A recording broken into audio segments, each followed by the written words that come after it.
Hello, this is Dylan Miller on Datos Dylan, Google Podcast, Spotify, Spreaker, iHeartRadio. This is Dylan Miller on Datos Dylan.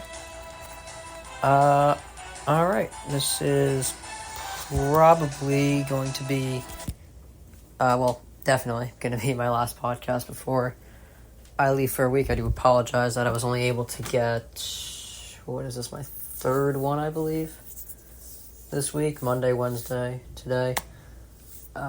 Apologize for that. Was hoping to get a lot more in. I do promise I will get back on track at some point this summer, where I'm doing 5 days a week pretty consistently. But yeah. So podcast today. Next week I'm not going to have one. Week after should get everything going again, with the exception of maybe a few days here and there. But, yeah. Hopefully, this is the last week that I'm inconsistent with my uploading. Alright, so I'm going to talk about probably the biggest news that happened since I last did a podcast, which is JJ Redick being hired by the Lakers. Listen, I mean, he's a smart guy. He was always one of the smarter players on the court, the way I saw it. He has a good understanding of the game. Former players, in the NBA, former players can be very hit or miss. You got your Steve Kerrs, Jason Kidd's done a pretty good job. But then you have your major flops as well. But I think JJ Redick's a solid. I think he'll be a good coach. The thing is, he's going to have to be ready to deal with the nightmare that Los Angeles has been going through for a while. I'm not worried about how Redick's going to do. I'm worried about the Lakers' front office. Them making the right decisions. Because the last few years, listen. Signing LeBron and trading for AD got them a ring. That worked out for them. They had a good free agency in 2020. Even though they were pursuing Kawhi Leonard and failed, they rallied very nicely. They got a lot of role players that they needed to win a championship. And I know people like to complain, it was the bubble. Yeah, every playoff team went through the exact same thing. I'm not sure if you realize that. The Lakers did not have an unfair advantage at all. But since then, since those role players, they were older role players, so it was going to be a one-year thing. Since then, they really haven't had a solid free agency where they signed players that actually had an impact. They have to figure out how to do that again. I'm not saying they're not trying to get good role players, but they're attempting to get a lot of pieces, but they're falling flat. Westbrook, there was the Carmelo thing. Austin Reeves is good. I will say that. D'Angelo Russell looked good for 3 games and then just stopped. What makes... I think right now the 2 best teams in the league are the Celtics and Denver. They're the 2 best in the league right now. And they're both built very similarly. Denver has its one great player, Nikola Jokic, then a lot of role players surrounding him. Jamal Murray, I wouldn't say he's just a role player. He's a little bit better, but you get the point. Celtics, Jaylen Brown and Tatum aren't as good as Jokic, but those two together kind of make up for that difference. And then they have, like I said, Drew Holiday, Derek White. Even Al Horford, he's old now, but he can shoot pretty well. But the Lakers aren't going to win with just AD and LeBron. Even Austin Reeves' help is not going to save them at all from getting past the second round. I think Redick will do as good as any other coach would be able to do in Los Angeles his first year. The success is in question, but I think Redick Probably the best hire they could have gotten. I mean, they had this weird thing with Dan Hurley from UConn, which, I don't even know if that was anything we're actually pursuing or not, but reality is Redick was hired. I think he'll make an impact. I'm not sure if they'll get past the second round or not. But listen, anything can really happen in the NBA now. I know, a year ago, if you told me that the Mavericks and Timberwolves would be in the Western Conference Finals, I wouldn't have believed you. So, the Lakers, who knows, maybe they can sneak in there. It's just since 2010, the Lakers, since 2010, the last time, when they won a championship in 2010, there has been 1 year where it actually felt like the Lakers had a real chance at winning the championship. 2020 from start to finish in 2020, they were very dominant. They were the 1 seed in the West. They started off with the 1 seed in the West, maintained that. No one really poses a threat to them in the Western Conference for the regular season. The Bucks were the only team that gave them trouble, the 1 seed in the East. And then before COVID happened, the Lakers were coming off of wins against the Clippers and Bucks. So they were trending in the right direction heading into COVID. Then they came out of it even better. They had a pretty easy road to the final. Well, not easy, but what I'm saying is they dominated pretty well going into the finals. They won each series in 5 and then beat the Heat in 6. So from start to finish, 2020, they felt like there was a real chance they can win it all. But that's the only year since 2010 that the Lakers actually felt that way. Even when they made the Western Conference Finals last year, it didn't feel like they had a chance. I feel like anyone could have told you they were going to get swept by Denver. Anyone could have predicted that. So, the Lakers, it's just, I don't trust the front office. I like JJ Redick. I like the idea, but the front office is a little questionable. All right, so following the JJ Redick hire, Trae Young posted a cryptic thing on Twitter, just a picture of an hourglass. If he were to go to the Lakers, it would be a solid piece to them, in my opinion. There's one thing there's one need the Lakers have that he wouldn't fulfill. He shoots well and he makes plays, so he shoots well, makes plays, and he's in his prime. So those 3 things are crucial for the Lakers because LeBron and AD are kind of past their primes now. And neither of them can shoot very well, so Trae Young can fill in he's young and he can shoot well. Those are 2 things.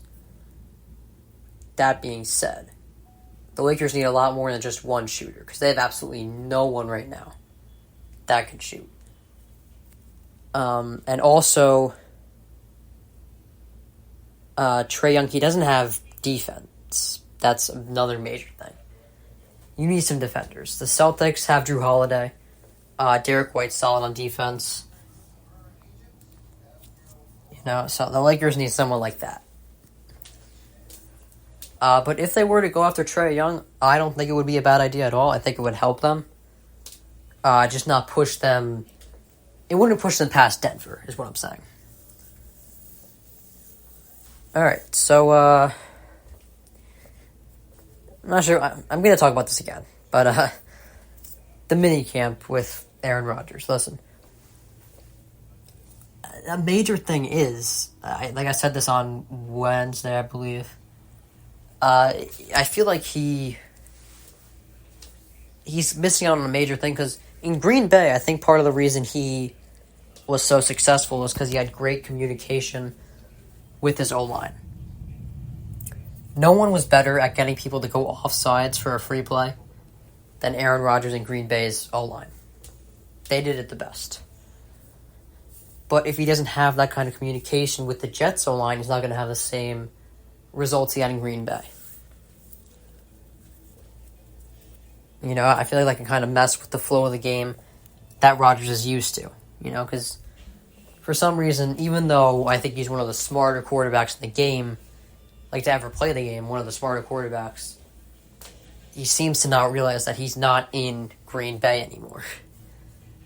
He's not in a successful organization that always has a good coach, always has a good GM. You know, the Jets, they have a GM that's very talented. He's made some good picks, but he also picked Zach Wilson. And he has a head coach who I think has talent, but he's still on the hot seat. It doesn't change anything.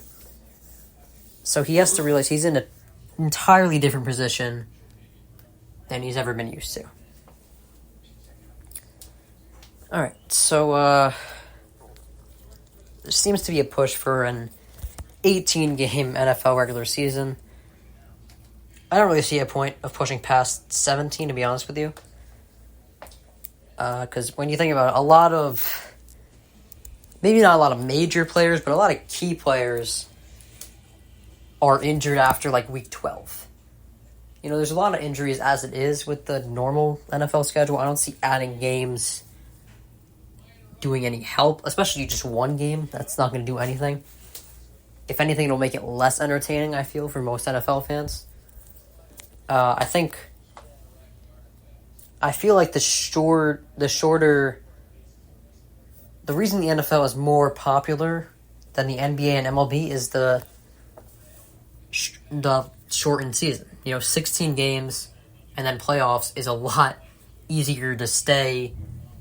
It's a lot easier to follow than 82 games or much less 162 games all year and then playoffs after that. So, you know, I don't see a point in adding it. I think the NFL having 16, 17 games is what makes it fun to watch. It's what makes teams more competitive, more entertaining. So, no need to tamper with that. Alright, so I actually only have one more topic today. It's going to be a short podcast. But I will come back next week. Should get at least, I think, 4 out of the 5 days. I should be good, I want to say. Yeah, I'm thinking Monday, Tuesday, Thursday, and Friday. I should be all set to record a podcast. But anyway. I think the NBA draft is tonight. I have work, so I probably won't be watching it. It's kind of crazy that the biggest story is probably about a player who I'm willing to bet won't go until the Lakers' second-round pick, which is like 55th overall. Obviously, I'm talking about Bronny right now. And I see no reason why the Lakers won't get Bronny, because if any team is thinking logically, they won't pick Bronny before 55th overall, which is when the Lakers are, you know? Unless a team is just thinking, okay, we don't need to draft anyone crazy in the second round, let's mess with the Lakers' heads. That's the only scenario where I see the Lakers not getting Bronny. You know, and the Lakers would then be the biggest story in the league. They have a head coach who was a podcaster 2 weeks ago. They have the first father-son duo in the NBA history. And not to mention, we don't know if LeBron's retiring next year or not. So we got LeBron's retirement thing. He's kind of turning into a Brady. Much less, I mean, he's not 46 yet, but, you know. Yeah, LeBron's retirement issues. First father-son duo in NBA history. And a head coach who was a podcaster 2 weeks ago. That's 3 components that make them a big storyline heading into next season. And listen, I think they'll make the playoffs. Honestly, they have a good enough roster to make the playoffs, as stacked as the Western Conference is.